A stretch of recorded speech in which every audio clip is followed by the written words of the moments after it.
All right. Hey, everyone. Welcome to T's Weird Week, Season 2, Episode 13. This is our season finale.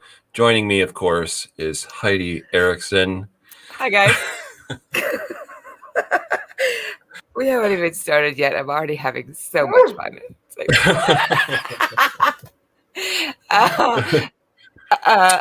That's okay. That's our special guest for later. Don't worry about it. It's all part of the plan. It's totally under control. How are you doing, T? I'm doing good. It's been a very busy but productive week. A lot of cool stuff going on.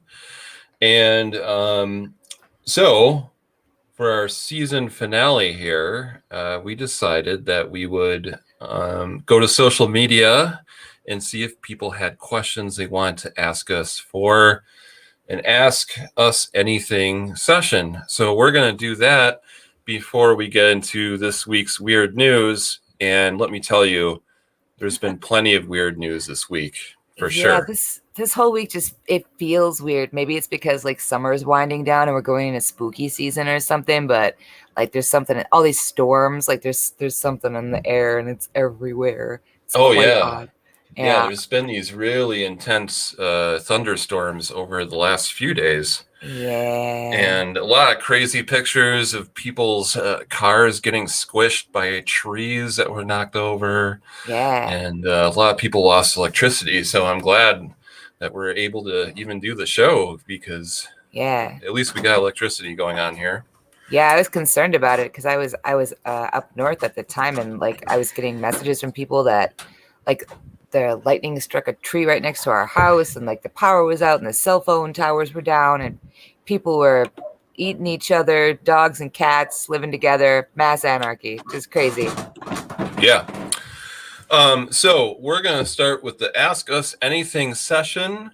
If you're watching this live and you want to ask us a question, you can, but we do have a pretty good lineup of questions already, so we're going to roll through those ones first.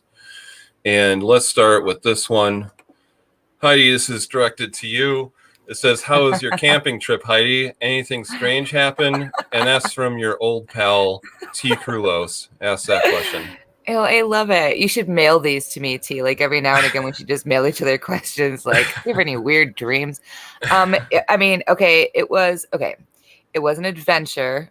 I have a lot of love for chaos. I think it's very valuable. So in that way, it was good.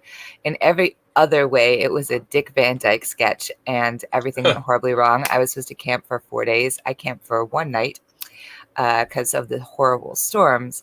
We went and camped at High Cliff State Park, which is up by Oshkosh. I have been to High Cliff a million billion times, but I've never camped there before. They have a great beach and these beautiful cliffs, and at the top of the cliffs, there are the Indian mounds, which are, they're graves. The people who lived in this area originally, and I want to say it was the Ho-Chunk that lived in that area. I know the Fox Indians lived in that area as well. These cliffs were very sacred to them, and they buried their dead at the tops of these cliffs. So usually I'd take a nice hike, I'd take a swim, and I'd go up by the Indian mounds, and I would leave a little tobacco or some fruit or some beads. Like, this is a tradition of mine. I've done it many times. I've never been camping at High Cliff State Park. I went with a friend of mine. What I didn't realize was that the campsite that she and her family had used for years and years and years since she was a little girl was right on the Indian mounds. So it was like our group campsite, and then like 10 feet of woods, and then this tumbled down old rock wall that's been there for 100 years. It's like moss growing on it and stuff. And then right over that are the Indian mounds. I could have thrown a rock and hit the Indian mounds from my tent. When we got there, I went back to the Indian mounds and did my traditional, respect.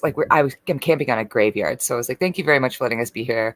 We come with respect. We promise to be quiet. We promise to clean up after ourselves. Like, appreciate you and all that kind of stuff. My friend declined to do that because this is her family campsite. She feels very comfortable there, despite the fact that she likes to joke that when she was a little girl, she used to think that she saw the ghosts peeking over the stone wall into their campsite. Well, so whatever. I know, right? Like, that sounds great. That sounds so fun. We should do it every summer. So we're there. I get there in the afternoon. I go on back and do my little tobacco whatever, and have a couple burgers, hang out, no big deal. Go to bed at like 11 o'clock at night, and it's fine. I've got like a little pack tent that's just like super lightweight and really low to the ground. About 11 o'clock at night, right after we had all turned in, everybody heard this big thump. It sounded like something big had hit the ground in the camp, and we thought it was like maybe a tree branch, because there had been storms like the day before had fallen or something, or some puddle of water had collected somewhere up in the canopy and it all released at once and like hit the hood of somebody's car or something. And we all heard it. We just kind of let it go. We were like, whatever. A few minutes later, we heard another thump, and this time it hit my friend's tent. And I was like, what the fuck is that? Like, what is that? But I was like, we're in the woods, like, whatever. Maybe there's some squirrels throwing nuts or whatever. And a few minutes later, it happens again, like right next to my tent. And man, it sure did sound like a rock hitting the ground right next to my tent. This happens like 3 or 4 more times. I thought it was weird because we had been there for a couple hours and I hadn't heard anything remotely like that. So I was like, okay, well, that's strange. That's odd and weird and strange. But like, whatever, we're in the woods. It's not a big deal. So I go to sleep. I wake up at like 3:30 in the morning. I don't know why I woke up. I presumed in my groggy state that I either had to go to the bathroom or that like another one of whatever this was that was falling on the camp had fallen on my tent and woken me up. So I'm laying there for a second and I hear a noise of something moving around. And I've been camping a bunch of times, T. I've been camping in every condition. Like I like camping. I go camping in the woods all the time. The woods don't freak me out. And if you go camping a bunch, you can tell pretty much right away what you're listening to. Like, oh, that's a raccoon. Oh, there's deer in the camp, or like, oh, there's whatever. So I'm sitting here and I'm listening to this thing moving behind my tent, and I cannot for the life of me figure out what it is. There's 2 problems with this sound. First of all, I am backed up right against the woods. Behind my tent, there's one big massive tree and a bunch of brush, just a bunch of brush. If there was something moving around behind my tent, like a deer or even a squirrel or something, I would have heard the bushes, the leaves and branches and stuff all moving around, like animals, even quiet animals make noise. Sure. I didn't hear any of that. Secondly, it occurred to me after listening to this for like 3 or 4 minutes, and I listened to it for probably 15 minutes, which is a long fucking time to be laying still in the dark in the woods listening to a sound. I realized that the problem was that whatever it was that I was listening to was clearly moving on 2 feet. It sounded like a person barefoot moving around somebody who knows how to be quiet, barefoot moving around in the woods right next to my tent. So I was like, okay, well, that's not cool. That super sucks. I don't like that at all. So after about 15 minutes, and I'm thinking at this time, like, I'm not thinking anything weird. I'm thinking there's somebody, because it's an off day, the campsite's not super full. I'm like, there's somebody going around the campsites, like picking people's stuff up while they're sleeping, like busting into people's cars, because it does happen. And whoever this person is, like, is lingering in the camp, and they're lingering around my tent and my friend's tent, which I don't care for at all, because there was at that time there's 5 of us there camping. Yeah. And I was like, okay, this is bullshit. Like I thought I had a problem because I'm in this little tent that's hard to get out of because it's really low to the ground. It's like, if there's somebody out there and I take them by surprise, they have me at an advantage because I'm on the ground trapped in a butterfly net essentially. But I was like, okay, maybe like I'm just gonna get up, turn the lights on. Hopefully whoever it is will scare them away. So I did that. I turned on my big bright light super quick and flashed it where the noise was coming from. And of course, there is absolutely nothing there. I didn't hear the sound. I didn't hear the sound of somebody running away. I didn't hear anything. There was nothing. There was nothing there except what I already knew was there, which was a bunch of brush that should have prevented anyone or anything from walking around that quietly. So I was like, okay, well, that was odd and strange. I'm going to get up and go pee because why not? I'm already wide awake. It's probably just the ghosts. Like, I literally was like, it's probably just, it's probably just the ghost. No big deal. Like, I'm way more worried about a person being in my camp that doesn't belong there than like anything weird or supernatural because like, whatever, I already did my thing. I went back and I was like, had a cigarette with those guys, no problem. We're buddies now. Cool. So I go over to my friend April, and I was like, April, you want to get up? Let's go take an adventure, run to the pith toilet. And she says, you're not going to believe what just happened to me. And apparently she had woken up and thought that there was a skunk in her tent or some other animal because she felt pressure on the pillow behind her head. And she didn't want to startle it because she thought there was like an animal there. She felt it crawl down off of her cot. She heard it scurry across her tent. She's in a much bigger tent than I was in. She turned just a little bit to look at it, and she's like, oh, it's a raccoon. They must have chewed a hole in the tent. I must have left some food in here somewhere. So she's like, shit, well, at some point I'm going to have to get up. I'm going to wait until it's as far on the other side of the tent as it can be. And then I'm just going to turn on the light, and I'm going to back out of this tent. So she turns to go get her flashlight. And as she does, she sees this creature on the other side of the tent. And she says what happened next was that just that fast, it was 2 inches away from her face. And she put her hands up to cover her face, thinking it was going for her eyes or something, and just sat there for a minute and nothing happened. So she grabbed her flashlight, turned her flashlight on, and nothing was in her tent. That happened at the exact same time that I was hearing these footsteps walking around our campsite. So that is what happened to me while we were camping this weekend. Very mysterious.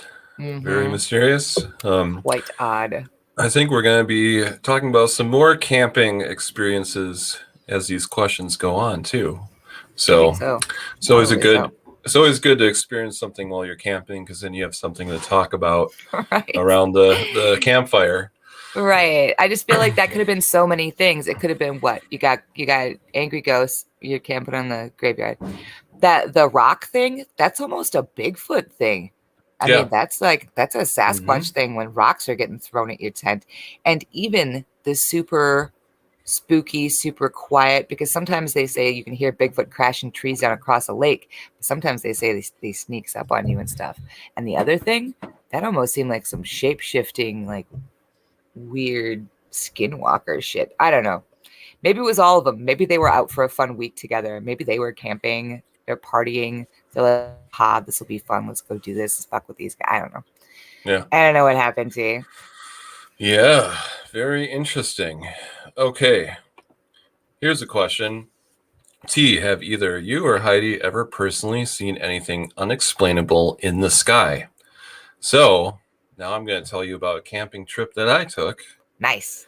I was working on my book, Monster Hunters.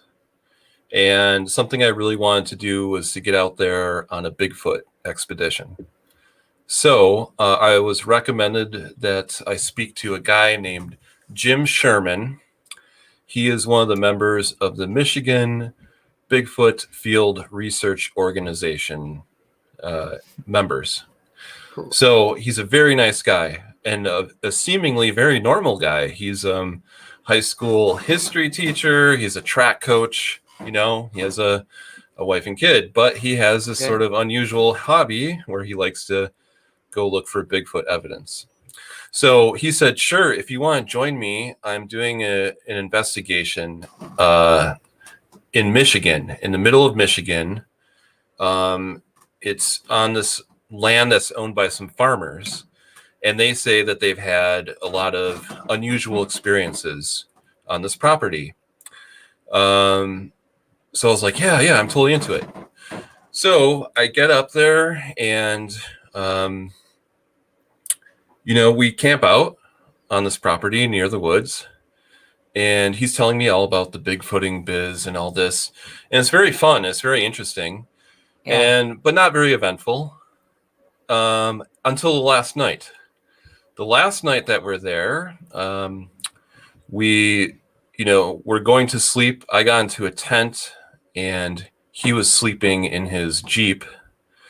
And I got into my sleeping bag and was just about to fall asleep when I heard this blood-curdling like howl and then this loud thumping sound. And I was frozen with fear. I could not move for I don't know how long, a couple minutes, I guess. I was just laying there and I was like, oh my God. And then I slowly crawled over and I opened the the zipper to the tent and stuck my head out, and I thought for sure I was going to be seeing a damn Bigfoot. There was nothing there. I ran over to the Jeep. Jim was trying to text me on his phone. I knocked on the window and scared him very badly. He let me in the Jeep, and we were just like, I was like, did you hear that? And he was like, yeah, of course I heard that. It was like a Bigfoot screaming and running away. So this isn't the weird part of the story at all. Wait, this is not the weird part of the story? No, okay. No. Did you figure out what it was? Did you see? Not for sure. It might have been a coyote or something. It totally could have been a coyote. It might have been Bigfoot. But you've heard coyotes before though, T. Like what a coyote sounds like. Yeah, but they can make some kind of weird noises if they're feeling threatened or aggressive or whatever. And then it banged on something. Okay. Well, there was a thumping sound. It could have been something like a coyote running away or hitting the ground with his foot. But so I don't know. It could have been anything really. But I'm sitting there in the Jeep and I'm looking outside very carefully because I think I'm going to see a Bigfoot walking around. Right.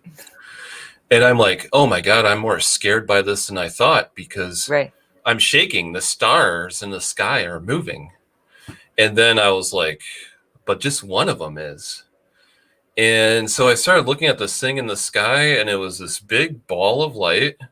Yeah. And it was like zipping over here, and then it would hover for a minute, and it would zip over here, and then it would kind of hover up and down and like go choo and shoot across the sky, like into another corner.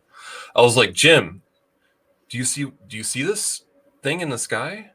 And we got out. We both had binoculars, so we busted out our binoculars.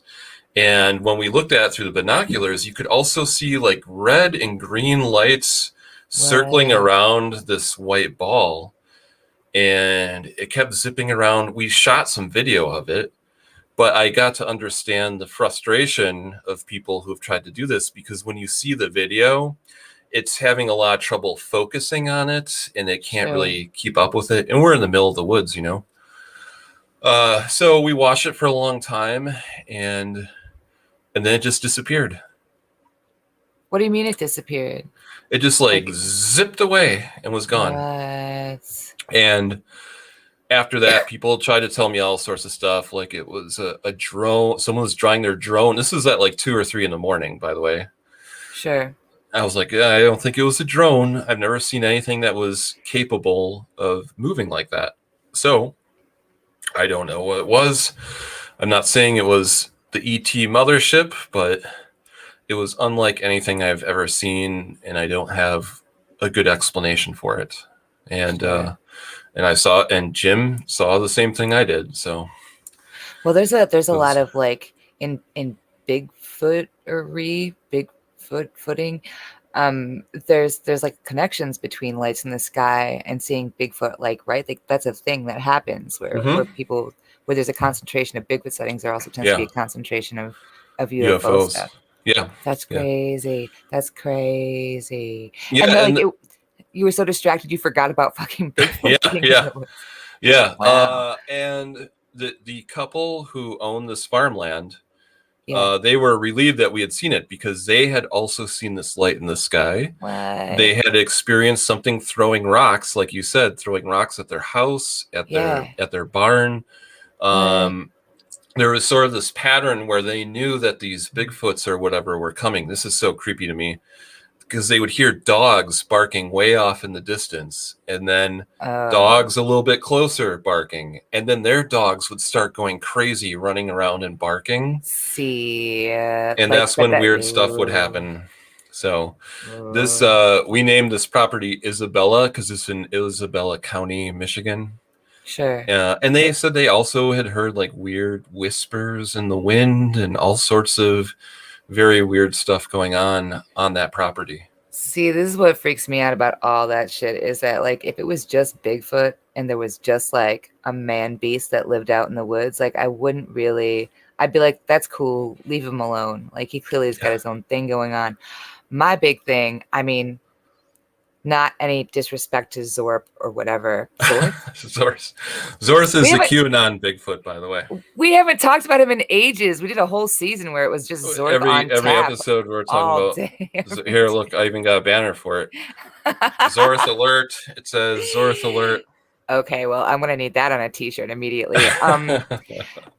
Like that would be fine. What bothers me is like the weird, like telepathic shit. Like I watched the season of Survivor Man with Les Stroud, Mhm. where he was just hunting Bigfoot, and that was his whole thing. If you guys haven't seen it, I recommend you do. Les Stroud is a survivalist with a lot of respect for like the like stories and traditions of the indigenous peoples that are there, and a lot of respect for nature. And he does a really good job of not being like, oh, yep, it's Bigfoot, or like, oh, nope, there's no such thing as Bigfoot. Like he's very even keeled about it.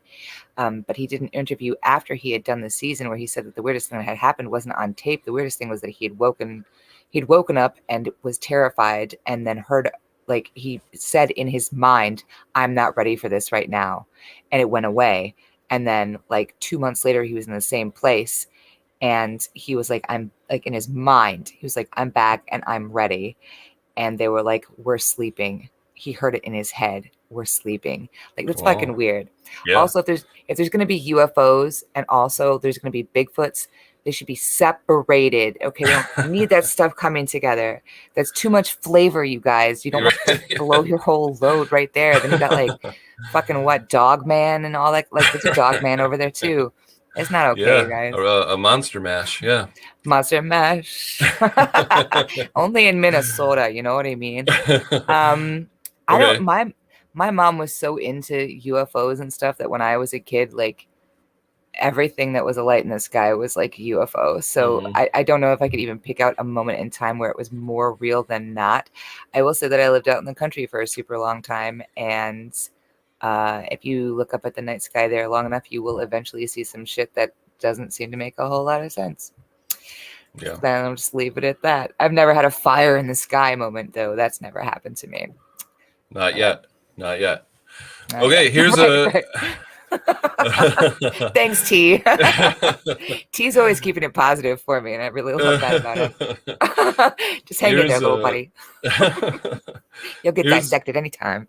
Yeah. Exactly. Here's a two-part question from my new friend Eric. He wants to know, what is the most haunted location in Milwaukee, and also what is your favorite haunted location in Wisconsin in total?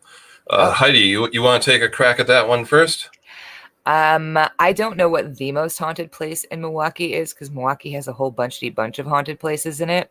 Mhm. The most haunted place I've ever been in Milwaukee is the building on Water Street, or right off of Water Street, that used to be it used to be a restaurant that belonged to the restaurant group that I worked for. It's one of those little weird flat iron buildings built in a little corner. Mhm. And then it was a pizza place. I think it is a pizza place still right now. It's right up the street from the Red Lion. I'm sure you can think of the building that I'm thinking of. Right, By the Red Lion. yeah, right next to that bridge where the swings are underneath it. Yeah. Okay. You know That what I'm building. talking Oh, it about? used to be Trocadero. Yeah. Okay. Yeah. I Um, don't know what uh, it is now, but it used to be Trocadero. Yeah. It's, it's funny, is a great location, a really cool building, but it's actually been like 5 things in the 7 years since it was Trocadero, and everyone who works there jokes that it's because it is an incredibly haunted place. One of the scariest things that has ever happened to me in that building. I will never in my life be in that building alone ever again, and there's no force on earth that could compel me to the top floor. So that is a real thing. I would think, I don't know, the most haunted place in Wisconsin. Shit, dude. Oh, the That's second question is favorite haunted place in oh, Wisconsin. favorite haunted place in Yeah. Wisconsin. Yeah. Oh, bully. That is a good one.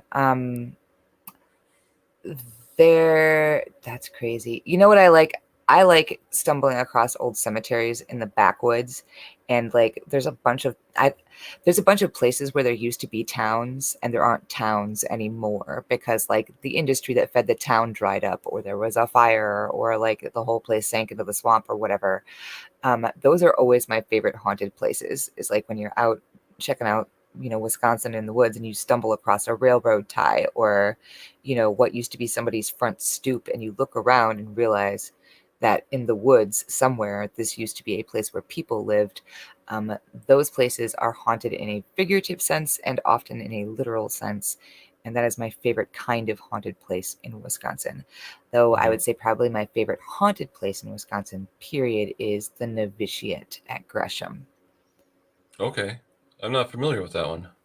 Oh, it's such a good story. Oh my God. I don't even know if we might have to, we're gonna talk more about hauntings and weird paranormal stuff Yeah, like yeah, that we next can. season.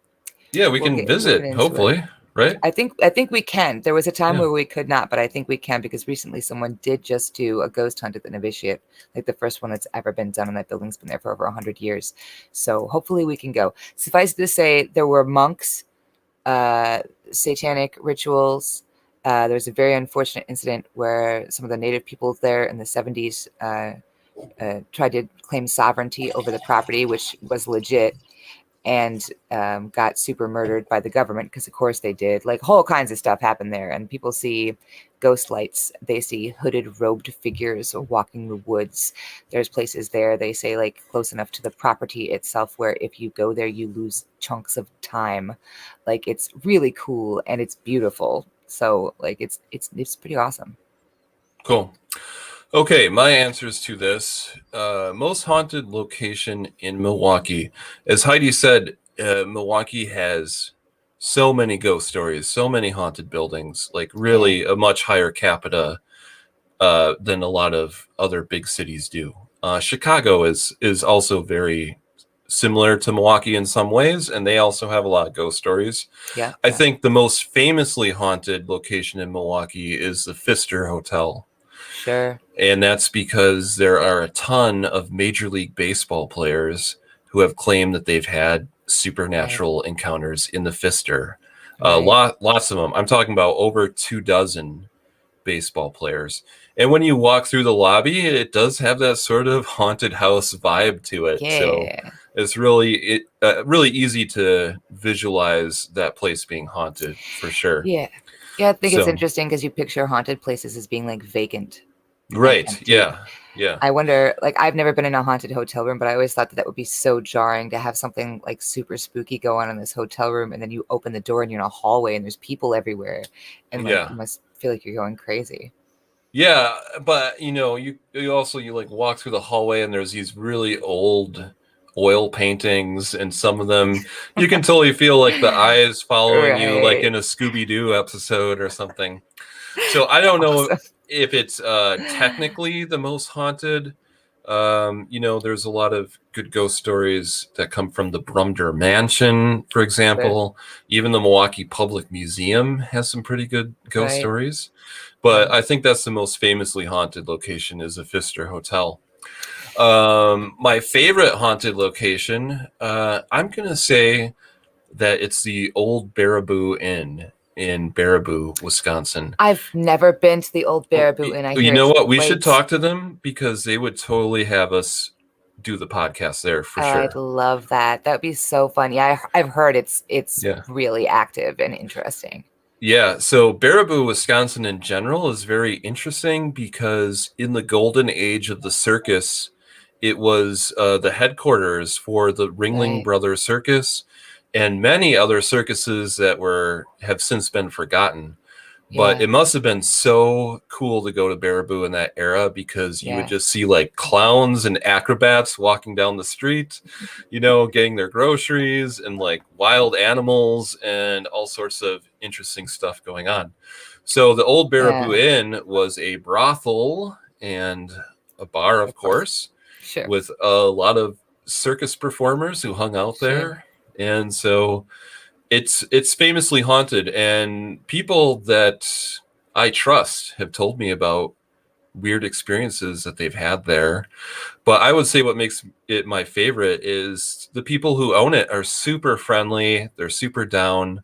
They've participated in the Milwaukee Paranormal Conference before. Oh, cool, cool. So it's just a really cool place to hang out, That's as well as being awesome. haunted. So Yeah, like yeah, there's a couple of because Wisconsin was the terminus of like the circus route that all the circuses took, like for however long the circuses were super popular. Plus, have you ever been to Showman's Rest in Chicago? Have you ever gone there? I've not gone there, but I know that it's the clown grave, right? Well, yeah, there was okay. So right towards the end of the popularity of traveling circuses, there was a horrible train wreck. And because circuses ran on everything flammable, the hay for the animals and the tarps themselves were super flammable that the circus tents were made out of, and like pots full of grease paint and like all this other kind of stuff. When the train crashed, it was just an inferno, and it was such a mess that they couldn't identify all the bodies. They lost giraffes and hippopotami, and like 200 people were unaccounted for afterwards. And they buried everything that they could find, and a lot of it ended up all in the same coffins and whatever. And it's now called Showman's Rest, and it's dead smack in the middle of a great big cemetery near Chicago. And allegedly, because of the nature of this horrible train crash, and because so many of the bodies were like mixed together, and because so many of the people who were in the circus frequently were people who were on the run from their lives. They were on the run from the law. They were on the run from their, like their wife. They didn't want to know, had a whole nother family. They were whatever. They were often buried under their stage name, which was, of course, not at all their real name, and their family members never found out. So allegedly, Showman's Rest is incredibly haunted by the spirits of these clowns and acrobats and other people who died in this crazy circus train crash. So that's a that's a whole thing too. That would be a fun place to visit as well. Yeah, I don't know if I need any clown ghosts following my ass home though. Like a regular ghost is bad enough. I don't need squeaky shoes around my house at fucking 3 o'clock in the morning. Chill out, Bubbles. Like no thanks. Here's a question I think is directed to me. Anything new in the real life superhero community? That's from Doc Thunder. Real life superheroes is a subculture that I was very much immersed in when I wrote my first book, Heroes in the Night, which came out in 2013. I kind of lost touch of the pulse of that community a little bit, but I'm still friends with quite a few of them on social media, actually. So I can tell you what I do know is they do every year an event called Hope, and a bunch of superheroes meet up from all over the country, and then they walk around and they hand out supplies to homeless people and sort of patrol and hang out with each other. And they did one of these in San Diego in July, I believe. And I know that there is one planned for Chicago next month. They're a little bit hesitant about some of the details because, as you know, we have this Delta variant spreading around. So it's making people a little nervous about planning events and stuff like that. So they're not sure what the scope of that meetup is going to be, but I am hoping to be there to hang out with them. That's next month? Yes. That's next month? Yeah. Hope Chicago. Do you think that we could get some of the heroes in the night to do a ghost hunt with us as their hero personas? You know what? There was actually a group of them wanted to make that happen. They were going to call their team. Are you ready for this? It's the perfect name. The perfect name for a real life superhero paranormal group. You're killing me. What is it? The Supernaturals. Oh, dude, we gotta do it. Yeah, it's good. Dude, it's good. Dude. Okay. I wonder. Okay, because National Ghost Hunting Day, which I love. That's a thing, is happening during the Paracon, right? Yeah, September 25th. So it's September 25th. So we're doing ghost hunts on September 25th, which is a whole thing. I wonder if we couldn't get the Supernaturals to like participate, if only remotely. It's time to fire up the bat signal and and get them to show up, right? This is such a fucking good idea. Oh my God. I love it so very much. Okay, great. That's awesome. Okay, look who wrote this question. Shane who you might be familiar with if you listen to this podcast, because he Number one it fan. hangs. Yes. Woo! He's got a great question. What's the most obscure incident of high strangeness that you know of in Wisconsin? Something we probably haven't already heard about. Ooh. There's Well, a first of lot. all, Shane's gonna know it all because he's familiar with Wisconsin lore. But there are some obscure stories here. Any come to mind for you? Heidi? Oh, you froze up there for a Yeah, second. I'm here. Okay. It's just that hole in the space-time continuum right here in my basement. No big deal. I'm sorry. I mean, what happened? It was strange and weird. Yeah, I was just asking what your answer to this is. Oh God, Wisconsin is so strange all over. I just don't even fucking know anymore. I mean, definitely we have, let's see, there's dogmen, there's people that eat people. There's a place called the Wonder Spot. They have no idea how deep it is. It just goes down forever and ever and ever and ever. I think the best one that I ever heard was actually, you told me this one, T, on your excellent ghost tour. That like the first honest to goodness UFO sighting really happened in the city of Milwaukee in like the 1800s or wherever. And people described this like strange airship that just, this is before planes and stuff too. Yeah. That floated right down through the fifth ward. I think you said it The was. third ward, yeah. The third ward. So like that, to me, partly because I had never heard that before. Like, you don't think about that kind of stuff. Like, Milwaukee itself is such a strange fucking place that, yeah, that's a real thing. I know that there's I know a lot of legends. I don't know a lot of confirmed high strangeness. Wasn't that guy who got the alien pancakes was here? Yeah, The guy who said said the aliens landed. This is like in the 50s or early 60s. Said the aliens landed and they gave him pancakes, and he had the pancakes still. He said he tried it and it tasted like cardboard. So that was pretty fucking weird. Yeah, Eagle River, I think, was the name of that city where that happened. Yeah. So I mean, I don't know, Shane. There's a mighty lot of it. You know what compels me, Shane? The reason that I do this so much is that I am convinced that the weirdest thing that has happened in Wisconsin is not something that is widely known outside of the tiny small town in which it occurred. I feel the same way about the most haunted place in Milwaukee. Like, sure, the Pfister is haunted. Everybody knows that because, like, all these famous people go there and they're like, holy shit, I just saw half of some dude walk through my fucking hotel room. Like, that's a true story. I saw half a dude. But probably the most haunted place in Wisconsin or in Milwaukee is like some little bookshop that's been here for 120 years, and like everybody who's ever been there knows it's haunted, and the people who own the place have seen some super weird shit, but they just don't talk about it, and we probably walk past it every single day. So just remember that anytime you're driving through any little town in Wisconsin, could be the town where the weirdest thing in Wisconsin has happened. Yeah. Those were two great examples, though. The airship sighting 1897 is when that happened in the third ward. I'm gonna say Goat Man.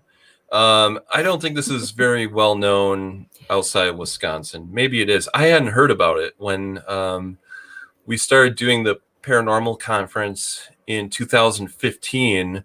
Someone was like, you got to check out this guy, J. Nathan Couch. He wrote a book about Goat Man. I was like, what? I'm like, oh yeah, it's supposed to be this half man, half goat that runs around out near, Washington County, Jefferson County area. And I had never heard of it, and I think it's pretty fucking strange. That is pretty strange. It's super strange. But yeah, that's wild. You know what we discovered was that Goat Man was a hit at the Milwaukee Paranormal Conference because there was a video crew outside the entrance, and they were asking everyone why they were there, right? And so people were saying, oh, UFOs, ghosts, UFOs, Bigfoot, ghosts, Goat Man, ghosts, Goat Man, UFOs, Goat Man. And I was like, what? People were really curious to find out what the Goat Man was, and that's why they were going. So did you go check it out? Did you go up to Jefferson County and figure it out? No, I'm too afraid to. What? No No, way. We gotta go. we I gotta love go. goats. Yes, Goats are my favorite animal. It's so great. uh, We should go right away. Goatman is, I would say it's a little bit more of an urban legend, although there are a couple people who have said that they've seen him. And he Wow. stalks around Hogsback Road, which is this country lane out there in the middle of Wisconsin. So we can take a cruise down Hogsback Road. It's I'm kind of ready. this is very much kind of a lover's lane urban legend I'll where wear my deodorant. No problem. It's totally fine. where where Goatman preys upon people who are making out in their Oh, cars. oh, so he Yeah, preys upon people. He's not just yeah, out there being weird. He like is up to no good. He's a mischievous goat man. yeah, yeah. I That's love the it. legend. Yeah. I love it. I'll wear my little goat apron and my little goat sneakers, and I'll go out there with my little goat bell and like, oh, it's fucking on like Donkey Kong. I'll make us goat cheese sandwiches. Fucking awesome. Sweet. I Nice. didn't know about that either. Cool. Yeah. Okay. Great. Love it. These are good answers. These are good questions, you guys. I like Really these good questions. questions. I love all of Yeah. them. Here's one from Ray. They say, T, whilst researching your books, has there been times when you felt unsafe by the counterculture you were in the midst of? Yeah, for sure. So one of the most frightening nights of my life, I mentioned I wrote this book, Heroes in the Night, about real life superheroes. And overall, really great experience. Met a lot of really cool people, for sure. I was hanging out with this real life superhero in Seattle named Phoenix Jones, who I really liked. And I think he's a complicated guy, but I like him. But one night I was on patrol with him in Seattle and he saw a group of people that were fighting in the street, like they were punching and kicking each other. So he ran into the middle of this group of people and he pepper sprayed all of them. And this pepper spray kind of spread through the air, and all of the people that were there kind of got hit with it. And it turned into total chaos. And, people were running around screaming. There's like people half blind trying to drive their Oh my cars God. away. I got punched in the face by a dude. What? We almost got run over by an SUV that was trying to run us over. Oh my God. And so it was not going very well. And the police showed up. Or it was going so well. No, it Maybe was not too going well. well. I was absolutely terrified. These Oh my guys, by the God. way, we quickly discovered were Russians, and Oh, yeah, because they were you guys, screaming at yeah. us in Russian. Yeah, you fucked up. And the pepper spray. So they tried to attack us again, and Phoenix Jones pepper sprayed them again. Oh my God. And they were just getting more and more angry. Oh no. So eventually the police showed up, and this cop gets out of his car and he goes, Phoenix Jones, I'm tired of playing this game with you, man. You're under arrest. And I almost got arrested too. They read me my Miranda rights. Oh. And I was like, God damn it, dude. And but then there was a videographer there. We explained why we were there, and they're like, all right, we're gonna let you go. But they took him to jail, Phoenix Jones. And they left, and my hands were just shaking because I had so much adrenaline in my body because I thought I was gonna die. I thought it Yeah. was definitely possible. Yeah. So that was bad. That was my one like real crazy experience with the real life superheroes. I also did this book, Apocalypse Any Day Now, that was about preppers. And Yeah. I never felt like super intimidated or scared, but some of these people I met were like guys who hoard guns and have Right. bunkers. So it was in the back of my mind, like, this person could be unstable. They have a shit ton of guns. Yeah. Like, Yeah. if they snap for some reason, I might be in trouble. But I wasn't like super afraid that my life was in danger or anything. What about when you were like super embedded with the Bigfoot people? Like you were out in the middle of nowhere with these Yeah, people. yeah, that incident that I mentioned where we might have encountered Bigfoot and saw the UFO was definitely frightening just Sure. because, and you might have felt this when you're camping too. You're out in the woods. You don't have Right. like walls around you to protect you. So Yeah. that is a little bit frightening knowing that you don't really have anywhere to run necessarily.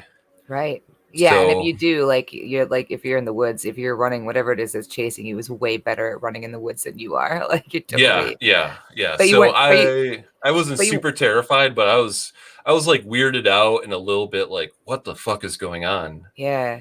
You But you know? weren't scared of like the people. You were scared of fucking Bigfoot slash No, the I didn't. UFOs. No, I didn't. There are people who are Bigfooters. I probably would have been scared being around, Yeah. but I was like, I'm not gonna go there. I'm gonna I'm gonna hang out with Jim Sherman. He seems like a nice Right. guy. He seems like a nice guy. We're gonna go to this nice farm in Minnesota. It's gonna be Right, totally fun. right. Yeah. That sounds way better. I always actually was wondering about that myself because like I'm maybe because I am somebody who spends a lot of time in the woods. I was like, if I had been embedded with Bigfoot hunters out in the middle of fucking nowhere like that, I Yeah, would have been scared because in any group of people, there's yeah. always Oh, sure. one that's like unstable and anger management problems and Yeah, yeah, possibly has buried somebody in the woods. And when you deal with like subculture people, because these are yeah. already people whose baseline of behavior is way off the norm, the odds that that kind of thing is going to come out is just, it's higher. I'm not Yeah, saying that absolutely. Yeah, I ain't saying nobody's like, dangerous or crazy just because they are part of a subculture, but like that's just a real thing. yeah. And the QAnon folks, because you had it, Oh, dude, yeah, yeah. dude. Well, that's what. Here's what I'll say about that.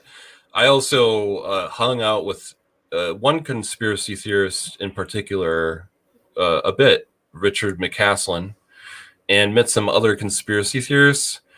And you can just read my book, American Madness, and you can come to your own conclusions about all of that. Because yeah, there was some frightening moments during that Yeah, there too. had to be. Yeah, There yeah, had there to were, be. there were, but um, that was like a slow, evenly boiling terror throughout the whole project. It's so upsetting. Let's read I, that American Madness. You'll see. But let's okay. move on. Ray also has a question for you, Heidi, and it says, Heidi, do you think that people who are more intuitive draw weirdness to them? And I would say maybe if someone isn't familiar with the term intuitive, maybe you could explain what that means too. I would. Before I do though, I would like to just speak directly to Shane. Shane, Ray has informed us that it is her personal goal in life to become next season's #1 fan. So you got a little competition there. Might want to watch your stuff. And Interesting. right, it's gonna be. I hope it ends in a battle royale. Ray is like 5'1" and feisty as hell and not afraid to fight dirty. Um, Someone who is intuitive, hypothetically, if you're into that sort of thing. This is a person who um, is more sensitive to moods, is more sensitive to like if you believe that there are things like ghosts and spirits, or even like the moods and feelings of animals, of places. This is somebody who is intuitive. It's like empathy, but like turned way up and like with some shades of cognition in it as well. I don't necessarily know that I believe in people being intuitive at all. I think human beings are all just monkeys. We're very fancy monkeys. And like all other animals, we have a very keen awareness of the world that we live in because we're made of the same stuff as dirt and trees. And like that's just a thing. I do think that there are people who focus very much on their like, you know, IRS, like, you know, bank account, like do their job, like drive their car, like they're very focused in that kind of reality. And there are people who can't see a lot of things that people like little kids are super creepy intuitive because like they don't have all those other things to think about, I think is pretty much what it comes down to. Or people who have lost certain senses might have an easier time of like being aware when things just feel off. Like remember you were talking about your pals and how they knew Bigfoot or whatever was coming because they'd hear the dogs barking Yeah. way far off, and Yeah. then their dogs would start barking and they'd be like, holy shit, here we go. Yeah. Being somebody who's intuitive is just like having an invisible dog that starts barking when things get weird. That's it. But I think everybody has that dog, and some people just don't choose not to listen to it. I think if you're the kind of person who chooses to listen to the invisible dog, you are gonna see more weird shit, and it probably will feel like you're drawing it to you, but it's probably got more to do with the fact that you find what you're looking for, which is Mhm. just how it is. You know what I mean? So I don't know. Was that was that a successful answer? I feel like it was. Yeah. Yeah. Okay, great. So I think we got time for one more question before we're going to go into the news segment here. This is from Dr. Maddie, all the way from Paris, is where All Dr. Paris. Maddie lives. Yes. Oh, very fancy. Dr. Mehdi, are you from Paris or are you from Wisconsin? And you just She, moved. you know where she's from is England. Oh, fancy. Yeah. Well, that's very fancy, Dr. Maddie. How delightful to hear from you. Yes. She asks, I would like to know what spooky encounters you have had yourself. Also, Oh, please, fuck. could you be so kind as to direct me to the podcast link so I can check it out? So, the second part first, you can find this is the season finale, but you can find all of season 1 and season 2, tcrulos.com. If you go to the website, you'll see a button at the top of the page that says T's Weird Week Podcast. And that has links to the podcast on all of the platforms we are on, which is most of them: Apple, Google Podcasts, Podbean, iHeartRadio, a couple other that I'm forgetting. So yeah, please do. If you haven't heard some of our past episodes, now during the season break is a good time to check them out. We're going to take a few weeks off before we get back into T's Weird Week season 3 in the fall.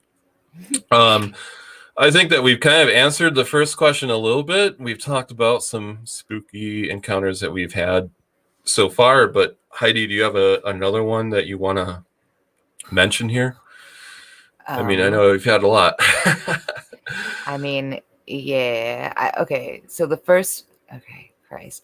I don't know if you kids have ever, for a while there, I did a jaunty little Facebook live page called Ghost Story Happy Hour.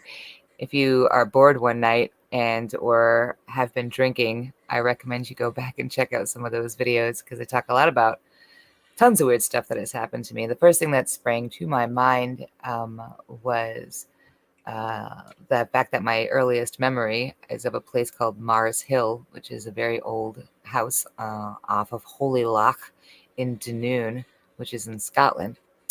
And I remember having nightmares as a little girl of being asleep on the top bunk of the bunk beds that my sisters and I shared, and that the door being open and seeing what looked like a rotting skeleton like this floating down the hall and into my bedroom, and the ever increasing terror as this thing got closer and closer to what was eye level for me because I was on the top of the bunk bed. And this was just a nightmare that I had, I thought, until my mother revealed to me years and years later that she used to find me wandering the halls as a 4-year-old child with a lit candle, which I never would have done because my father was terrified of house fires and I would have received the wrath of God to have been playing with matches or candles.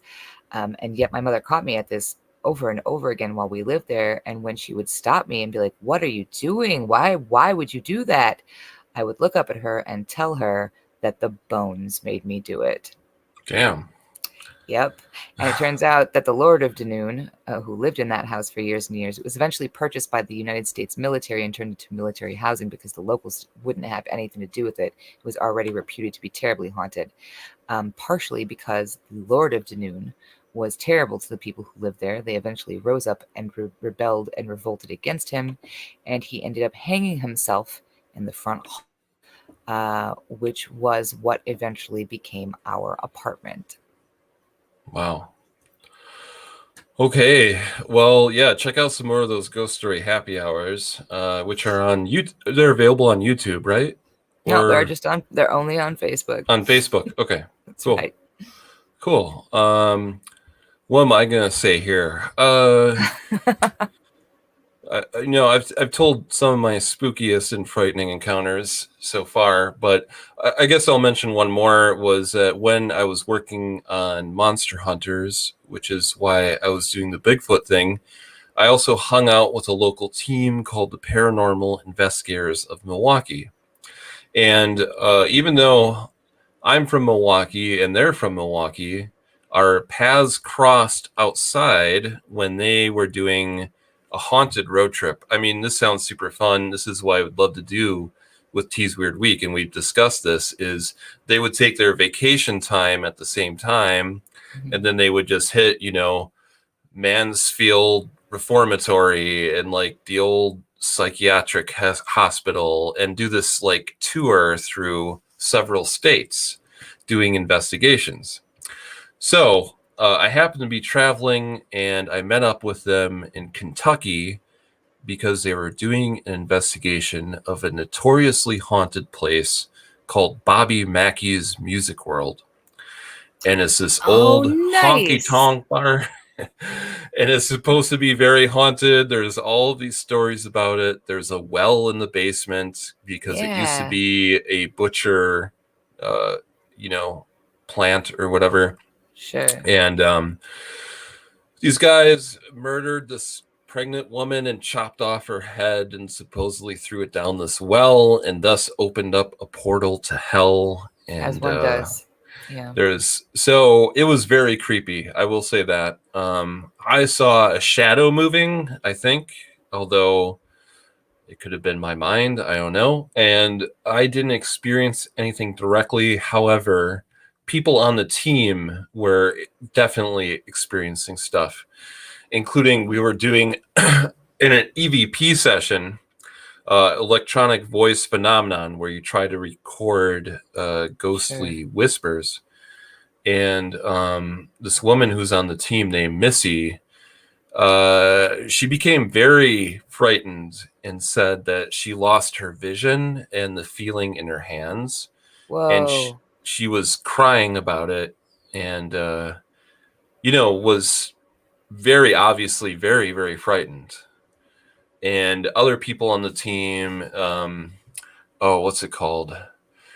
Someone on the team experienced negative possession where they felt like murdering us.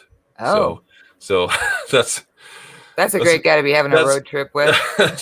Get back in the van, shake it off. That's not what you want to have happen on your ghost investigation.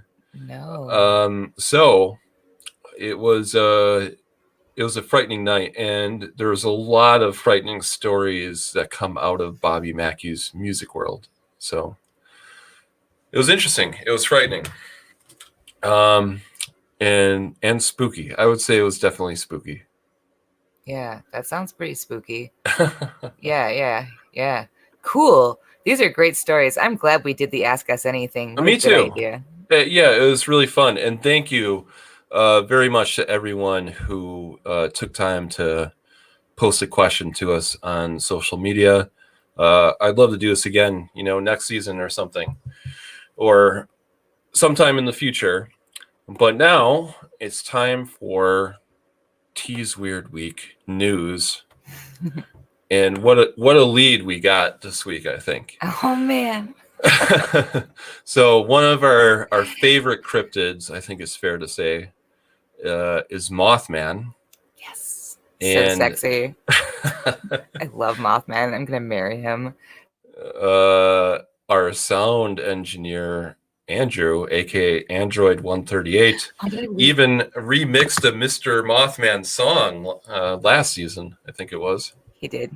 I like to think it was just for me. Because I'm Madeline. So Here's the story. Wisconsin State Fair. How would you describe that in a nutshell to someone who's not from Wisconsin? Well, there's a lot of smells, and That's true. it's just packed with people, and you'll turn one direction and there'll be like deep fried whole hog's head dipped in chocolate, and then you'll turn another head and there's like a barn full of two-headed calves, and then you turn over there and there's a tilt-a-whirl where people who just had deep fried hog's head are just lining up to get on that motherfucker, and then like there'll be somebody over here. Like it's just everything all at once in the most awful, wonderful, fantastic way possible. Yeah, And people that's and good. people drink a lot at the fair too. I find Yeah, that's weird. They do yep, though. yeah, and they have music, but the music acts they're not bad. That's not what I'm gonna try to say. They're not your A level currently popular bands, right? I believe Like the one that you suggested was MC Hammer, MC and that Hammer is has very definitely he's actually been there. yes, he's actually played Wisconsin State Fair, which is why I reached for that one. Someone Yeah. pointed out that Foreigner, the band Foreigner, is playing this year, so that's Okay, first of all, that's awesome. So just shut up. so. But nothing, But what's even better? The truth is actually even better because the concert that happened before this incident was a band called Skillet, and they are a Christian hard rock band. Okay. Skillet. So okay. But before we even get into the Mothman shit, what is Christian hard rock? Because when you're talking about like, is this like Christian, like death metal? Is this like Christian? No. I don't think it's death metal. I don't think it would even be considered heavy metal. I Just think it's a little, rock. yeah, like I don't know. I'm not familiar with Skillet, even though they have an awesome name, dude. Skillet. Skillet, because I got skills. I'm not familiar Wow. with Skillet, but that's how they were listed in the article that I read. They're Yeah, Christian hard rock band. So dude, it would have to be so hard for me to go see every Skillet. so everyone's partying so hard at Skillet, and they're leaving trash all over the place, Sure, even though as you they're do. supposed to be Christians, but they're Yeah, still littering. And then there are two hardworking people who are picking up the trash after the concert. They look in the sky, and what do they see but a 7-foot, yellow-eyed demon flying around, according to yeah, this report. yeah. They said And he had big, giant ass bat wings, yeah, and yeah. that I think those are actually the exact words that they use. Like, okay. Oh, this report is so great. And It's this so is, good. I pulled it up so I can hear. I'm just going to read part of this report from this alleged eyewitness. They said, they were at the right hand of the side of the stage picking up trash, and just talking to my partner, who all of a sudden yelled out, "What the fuck is that?" I looked up, and there, about 30 feet in front of us toward the parking lot, was what looked like a very tall being, but it wasn't like any person I have ever seen before. It was about 7 feet tall and thin, but still looked very solid. It was coal black and had two glowing yellow eyes, and it had bat-like wings. Literal fucking wings that much have stretched out 12 feet from tip to tip coming out of its back. This thing looked like a demon from the depths of hell, and it appeared to be staring directly at the stage where there were still people breaking down equipment from the earlier concert. It's only now that the irony sticks out. What looks like a literal demon from hell checking out the stage after a Christian rock concert.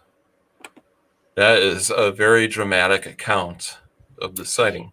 Yeah, I read another account where he said he was afraid that he thought that this thing was going to drag him Drag his down to soul hell. to hell. Yeah. Yeah. So, okay, does it say in the article, did he take off running? Did this thing take off into the air? Did he see it disappear? I don't remember that part. I don't recall them running. I think that they were implying that they were frozen in terror seeing this thing. Because, like, I mean, okay, I'd like to point out that, okay, this is going to sound terrible. I just know it already before it even comes to my mouth.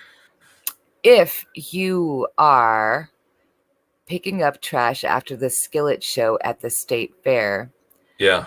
you are in one of a couple places in your life. All of those places very possibly involve drugs and or alcohol. Like, that's just real life. I just reports the news. I don't write it. Yeah. So it's not like it's impossible that these persons were under the influence of something. I think it's interesting that both of them saw it. But if you've ever been really fucked up with someone else who is also really fucked up, the power of suggestion is mighty, and things will happen for sure. I Yeah. am curious as to whether or not they ran away or actually saw this thing leave, because if it just turned around and left, it could have like just walked off stage, like exit stage right, like Muppet Show style. That could have very easily been a person in a suit trying to, be whatever. If this thing launched itself into the sky, that's another story altogether. I think it changes the tone of the story a little bit. Well, I'm going to tell you what I think the problem is here, because I've actually been keeping tabs on this greater Chicago Mothman, or Lake Michigan Mothman is what it's called. Yes. There's been many, many reports of this over the years. These reports are always submitted anonymously to a handful of websites that Sure. specialize in stuff. The people who run the websites share the report that they get, and all of these reports have very similar language and writing style and form, Sure. which even if you're not a writer, if you start reading through them, you're like, wow, these people who pick up garbage and drive buses or whatever all have a very similar voice when they're writing these reports. So it gets to be very suspicious because, and I'm not saying that 100% of these reports are someone who is doing some mischief, because I know that some of these investigators have talked to actual eyewitnesses Yeah, about like what they saw. the thing that happened But, at the airport with the airport worker, that really sounded legit to me. Like, that sounded like a person who worked at the airport saw something for sure. but there are quite a few reports where it seems like someone does the cycle of fabricating a bunch of reports, and then they kind of are like, haha, I did that. And then a few months later or a year later, you get this another cycle of reports that have very similar, I was terrified and I thought I was in danger from this thing that looked like it was straight from hell, and it was 7 feet tall or 8.5 feet tall, which you're able to determine that when there's a fucking demon flying over you. Yeah, And my math gets real sharp when there's demons around right. too. It gets very suspect, that someone is playing a hoax, which happens on the internet quite a bit. It So does. I immediately thought, even though I love the idea of Mothman terrorizing State Fair, I think that's the best thing that could ever happen to Wisconsin. To state fair. But Oh man. it's very suspicious. It's I want, suspicious to me. but don't you want Mothman themed deep fried treats next year at Yeah. State Fair? That sounds so great. Hey, I always hope I'm wrong. I hope that maybe this witness will come forward and they'll say, "Hey, it's me. I saw this thing, and I want people to know about it." But Yeah. when you get an anonymous internet report that no one has seen other than the person who sent it, it's very likely that it could have been someone who's bored and want to write sort of a fan fiction and see if people believe that it was true or not. So See, that's the thing, though, T, is like you're 100% right. And like the odds are strongly in favor of the fact that either A, this was just somebody taking the piss, as the Brits say. Yeah. I see you, Yeah, I see you, exactly. Dr. Maddie. Or that these people were under the influence of something and were mistaken. Yes, Like that could those, be too. that's where the odds are. But Yeah. that doesn't mean it wasn't also fucking Mothman. Like, Yes. it Yeah. happens, and that's a little weird and disturbing. And part of the reason that the Mothman in the Midwest thing is weird, especially in the Chicagoland area. And again, there have been a couple of reports where you're like, okay, yeah, this is very precise language for somebody reporting something so odd. Yeah. There have been a couple where I was like, that might actually hold some water. Yeah. Is that Mothman is supposed to be, and this is one of my favorite things about Mothman. I have so many. A harbinger of doom. Yeah. Yeah. So there's still, I think So there's still a week of State Fair left. yes, So exactly. I was just gonna say, if tomorrow the Ferris wheel like comes unhinged and rolls over a bunch of people yeah, and crushes them, then I'll be like, yeah. damn, that Mothman was right. Yup. Speaking of circus tragedies, you guys, Yeah. like it could definitely happen. I am going to skip State Fair this year, just because I already went to a Brewers game and I feel like I did my time in the petri dish of people before Delta becomes this thing that turns us all into zombies or whatever. But I'll be keeping a very close eye on what's going on over there. I'm not Listen to the Mothman. I'm not just gonna ignore Mothman, okay? The guy's busy. He has things to do. He has dimensions to slip in and out of. He's come all the way here from West Virginia. I'm not gonna just blow him off like some dick. I'm gonna listen to what he's got going on. So yeah, I don't know. Keep your eyes open. Yeah, and I would say this story is actually highly related to that. Was someone in the T's Weird Week group, which if you're not a member, go to Facebook, join the T's Weird Week You group. really should. It's just so fun. Here's an article posted today. Man claiming to be from 2714 says aliens will land on Earth today and start a war. This is from TikTok. There's a TikTok user named Ari Yormani, who's very popular, you said, on TikTok. And there's actually been sort of a trend of people on TikTok claiming that they are time travelers. So this person says that today is sort of the impetus of the Nozick War, which actually won't be into full swing until 2025. But today there was an asteroid shower, and apparently hidden in that is a spaceship that's going to land on Earth, and that's where it all starts, the alien war.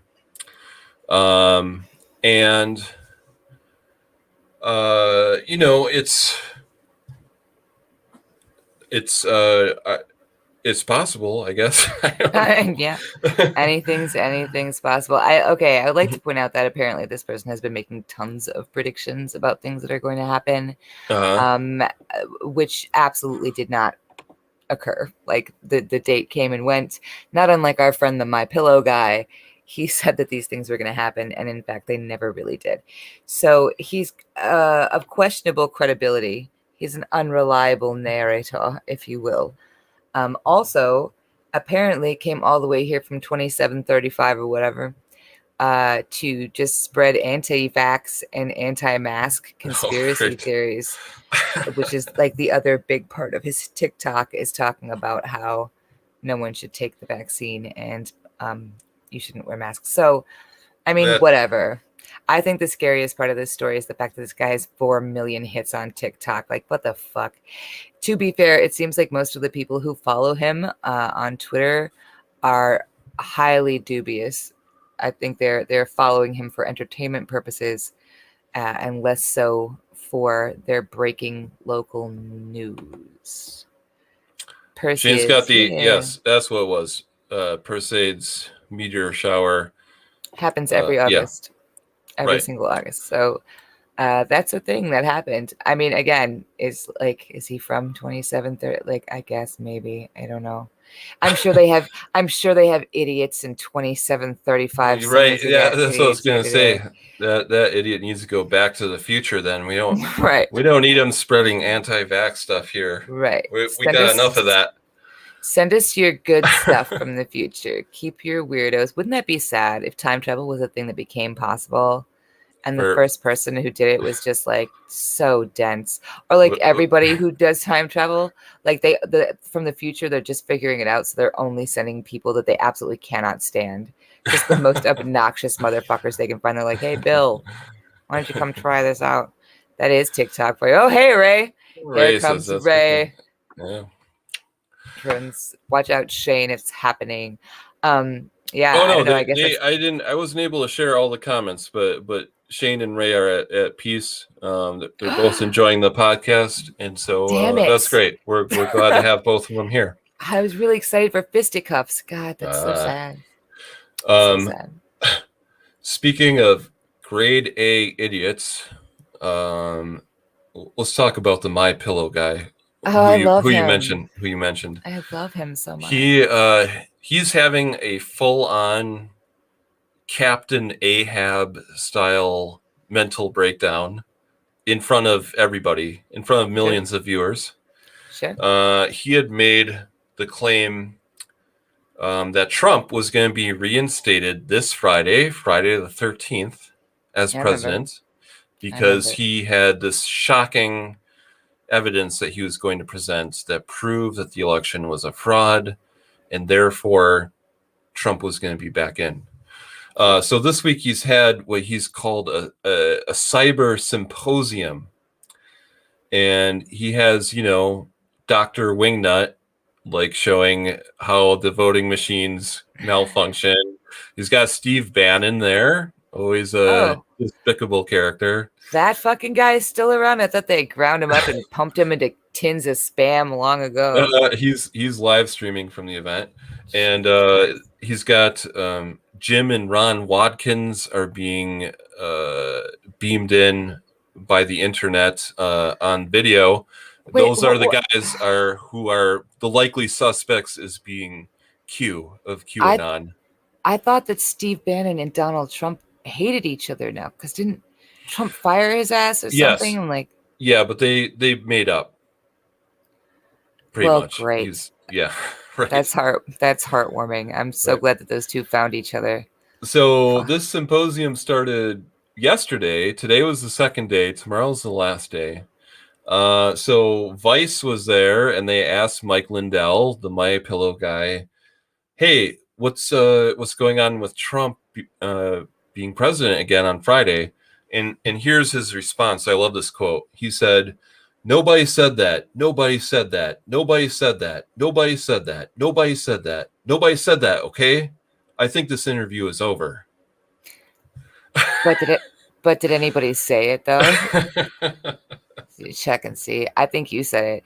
Yeah, you did say it. I'm pretty sure that video footage of you saying it absolutely exists. He did say it. It is on video, just like every other stupid thing that he says is on video. Donald Trump used to do that shit all the time. He'd swear up and down it never happened, and we'd be like, we have video. He didn't care. He didn't care at all. It's disturbing to me that all these people who have way too much money are taking all of their tips and tricks from some guy who would literally say something 1 second and then turn right around and claim that shit never happened. Here's another great example of that. So he invited a bunch of media to attend this cyber symposium, but once they got there, he really reveled in treating all of them like shit. Like, even though they got press passes, he'd be like, "There's no chairs for you. There's nowhere for you to sit down." And, he gets up on stage and he's like trying to give him presentation, but then he's like reading tweets from the journalists who are there reporting on it, and reading the tweets and getting mad live in real time. So at one point he was kind of he went long on one of his speeches. No surprise, he was ranting and raving. And like a stage person said, it's time for us to take a break. Actually, right now we're supposed to be on break. And Mike Lindell says, "There's no breaks. You guys can go eat. That's fine. But I ain't eating. I'm staying up here for 72 hours." So all of the media there starts, hey, Mike Lindell just said that he's going to be up on stage for 72 hours, and he's yelling at people on stage, telling them that they're not going to take breaks. So he starts reading that, and he goes, "Do you remember me saying that? Does anybody remember me saying that?" And it's like, yeah, you just said it. Everyone got it on video. So he's like having like a problem navigating through his own reality live on stage in front of everybody. And of course, has produced zero credible evidence that the election was stolen from Donald Trump. Do you know what's sad is that people will see this flag bearer, this standard bearer of this movement, completely losing his grip on reality, and they will still believe it. There'll be a conspiracy tomorrow that this guy's brain was microwaved by Jewish space lasers, and that's why he was having the breakdown, and or it was all part of the plan, and or yada yada yada yada. Like it's not going to matter. This guy was clearly a disaster. It's just not going to matter at all. Wow, that's fucking bonkers. I wonder how long do you think it'll take him to give up the ghost? How long do you think it'll be before they stop being like Donald Trump is gonna? Because there was another thing going around the internet I saw on T's Weird Week group today that was like, there's gonna be nuclear warheads. There's gonna be Donald Trump is gonna take the office again, and then it's gonna be a thing where it looks like he got assassinated, but he didn't get assassinated, and it's gonna be very upsetting. But just hang in there, and like, when are they gonna stop? Like, when are they gonna, like, at some point? I think that some of them are starting to give up, but some of them are gonna ride it right into the ground until they're completely busted and broke and have nothing. They're gonna go down with the ship. Totally go down with the ship. Well, that's the question: is like, where is the ground? Where is the bottom of that barrel? Like, where is it? Like, what's going to have to happen? I think if Donald Trump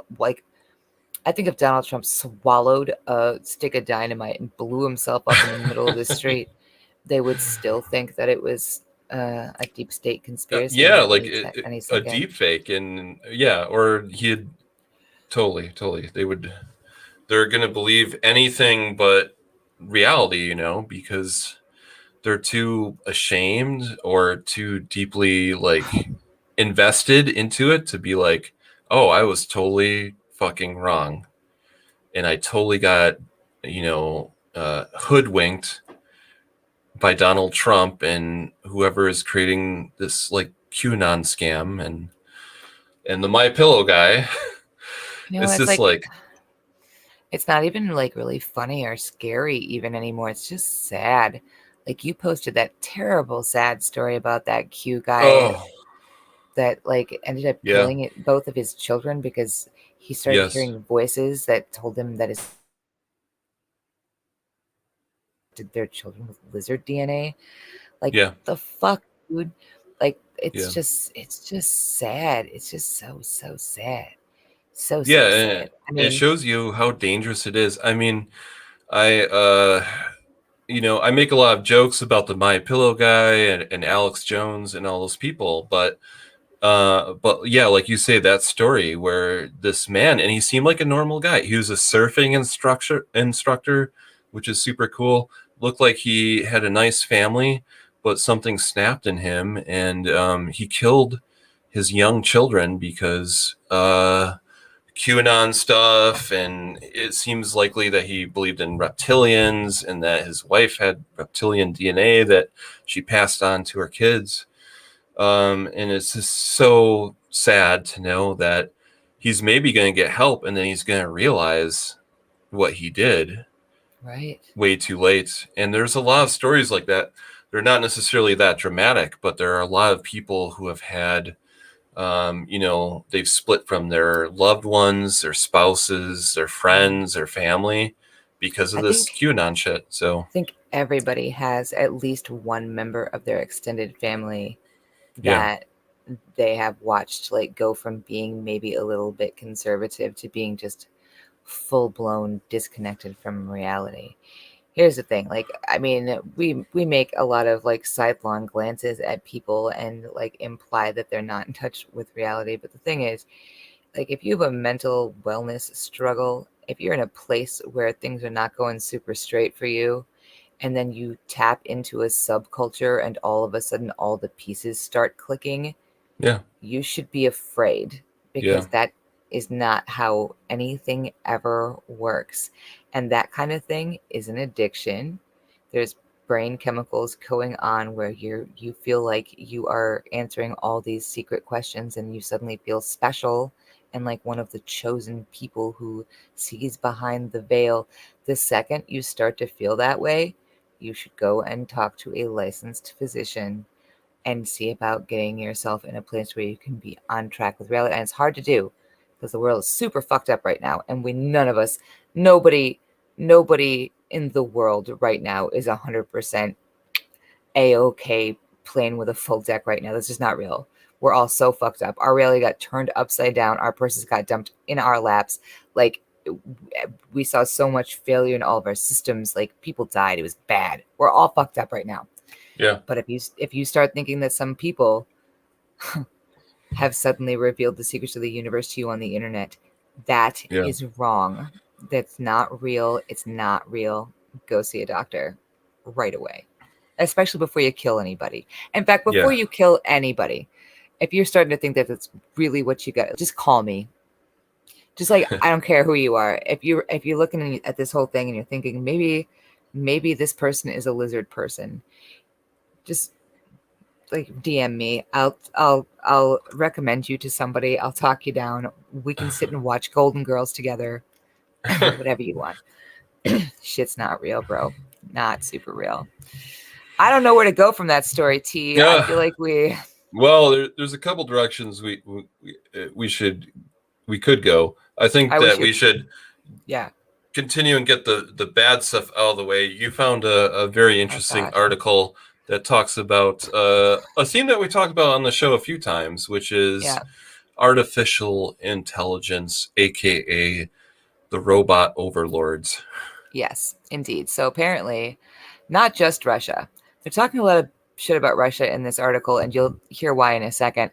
But apparently, several countries, including China and the United States, because we're definitely to be trusted with this fucking technology, have been creating killer robots. That's not hyperbole. The purpose of these robots is to replace soldiers in battle. Their job is to kill people. Although, if everybody has killer robots, then they're just killing each other.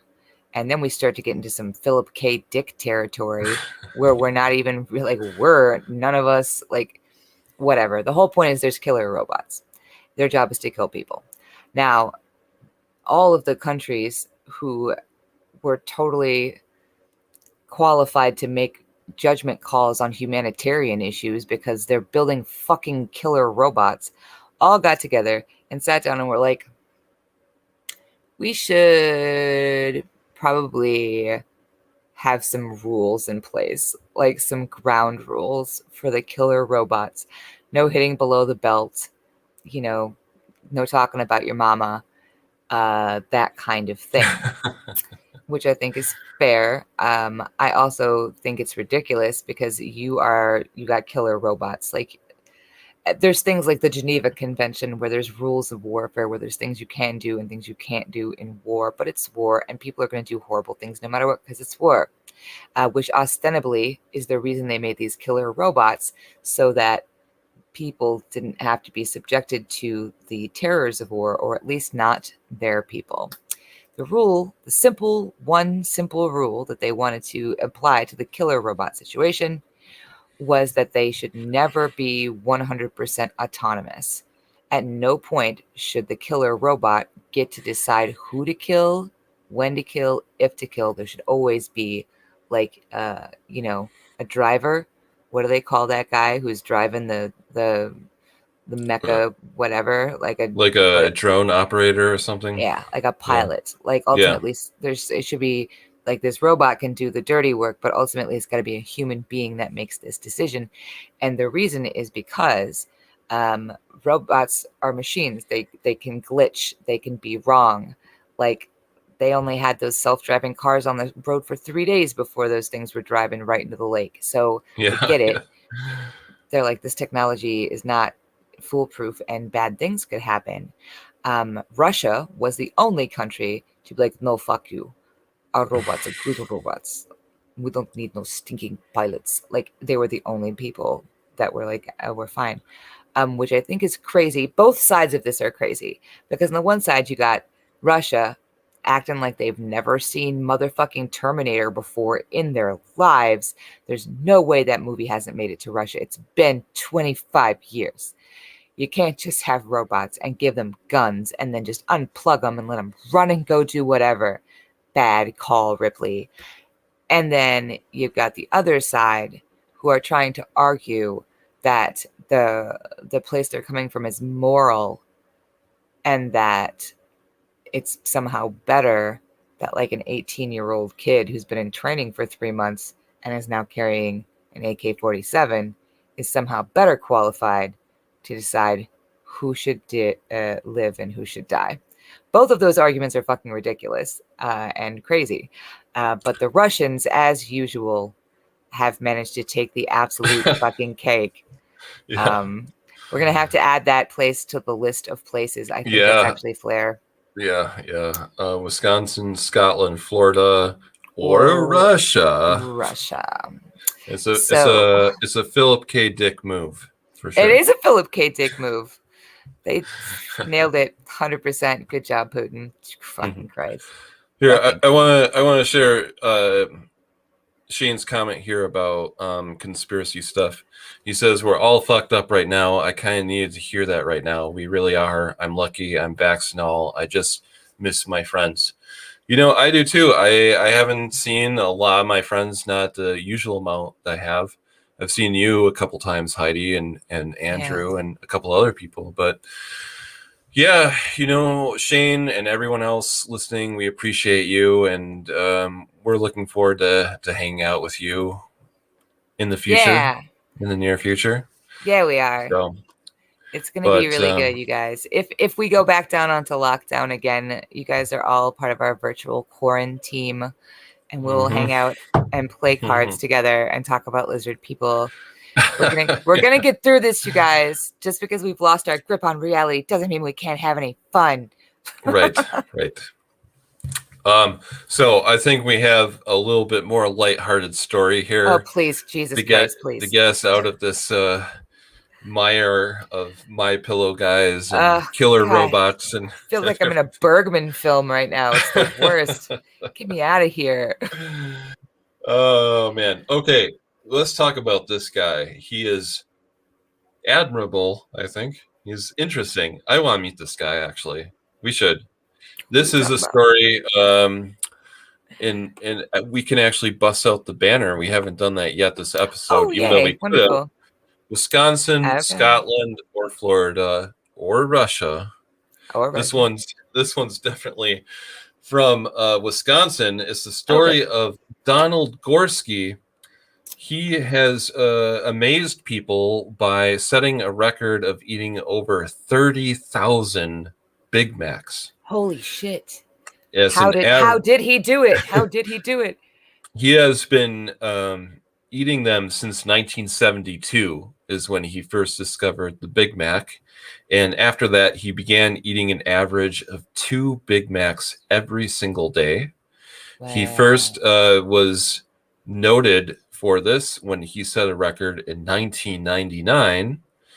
But now he has set a new record, and currently, as of the time of the article that was published a couple days ago, has eaten 32,340 Big Macs and counting, of course.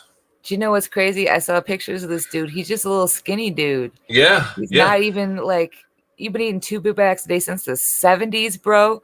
First of all, I really hope that guy has a first-class cardiologist because that is dangerous. Talk about hanging out with QAnon and stuff like that. 2 Big Macs a day for 45. That's longer. It is 2020. That's 50 fucking years. You're 2 Big Macs a day for 50 fucking years. That's crazy. Yep. That's insane. This reporter, I guess, was speculating because no one can understand this mystery.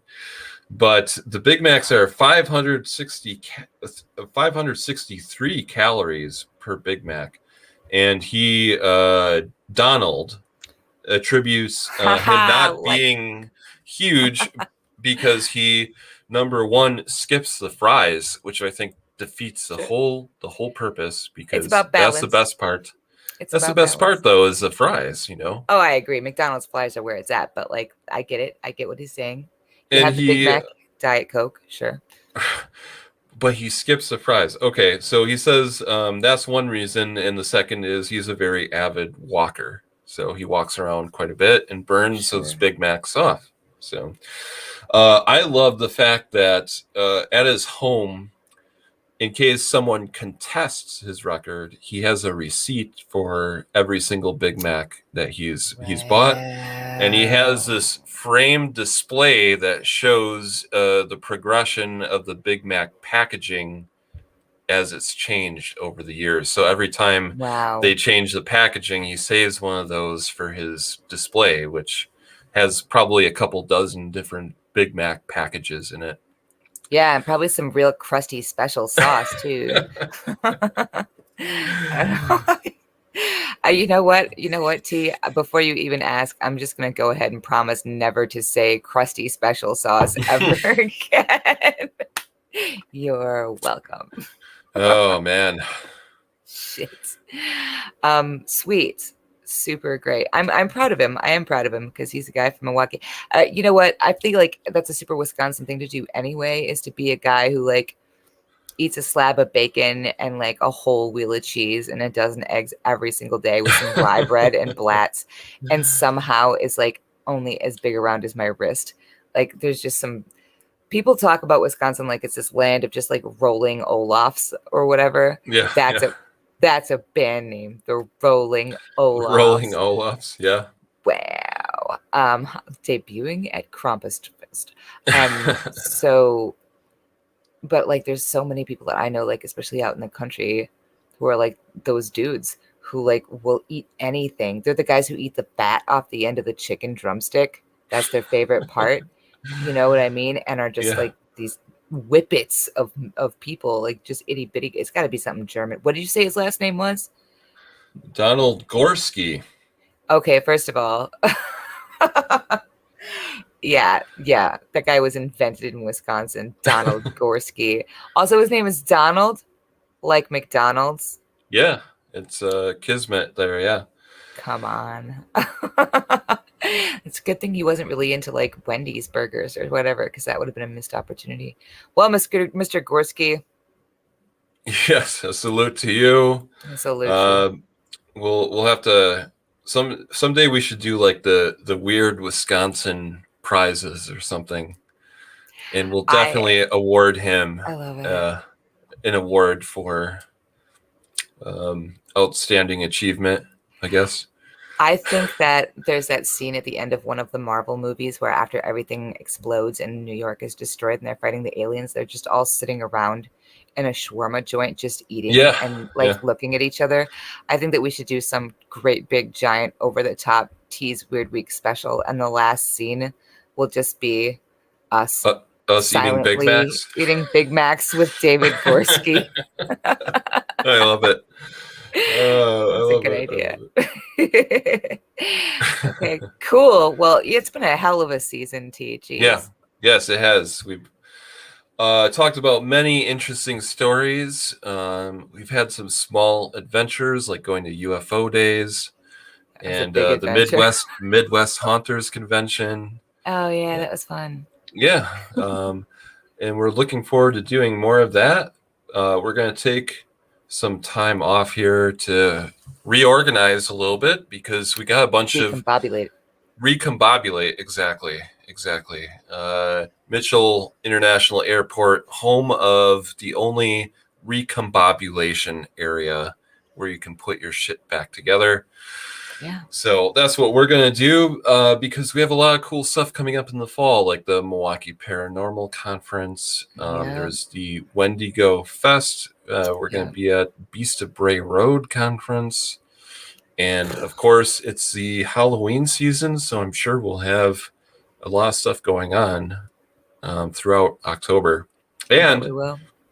And then we'll catch our breath, and December 5th, Milwaukee Krampusnacht is going to be a super fun party here in Milwaukee. Yeah. People dress up as Krampus. We have a bunch of cool bands and vendors. So we're going to have more details about that pretty soon. But for now, mark your calendars, September 24th through the 26th, Milwaukee Paranormal Conference. October 2nd, well, October 1st through 3rd is Wendigo? Yep. Is that first it's 3 days? Okay. 3 days. Beast of Bray Road Conference is October 2nd. Milwaukee Krampusnacht is December 5th. So there you go.